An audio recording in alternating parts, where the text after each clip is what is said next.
Yeah, well, it's somewhat rare to have two experienced quarterbacks coming back. And these are names when you run through, especially the running backs and the quarterback positions, names that we've been talking about and you've been keeping us updated on for a number of times when you talk Coburn and Carney at running back and the two-headed quarterback situation where Kendall Hinton is the more dynamic player.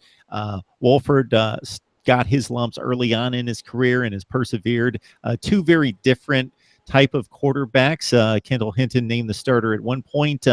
What's your preference? What do you think fits the offense and the other personnel involved? I personally prefer Kendall Hinton. I will acknowledge that he's not a better true passer than Wolford is, especially in some of the short to intermediate routes, though he does have a stronger arm, and I think he has a better deep ball. Where I think Kendall Hinton really helps us is if some of the receivers can't get open and beat man coverage. I think he's a guy who, if a play breaks down, he can get you plays with his yards. I also tend to believe that in terms of a zone read, Wolford can run that, and he's faster than people give him credit for, but Hinton's better at making people miss. And I also think with either option, with him keeping it or giving it to the running back, I think since he's always a threat, it opens up the lanes for the running backs a little bit more. So I'm a believer in Hinton, though Wolford has been very, very good, as I said, in the scrimmages. I believe he's 24 or 30 for about 330 yards and 5 touchdowns. So I don't know exactly how that translates to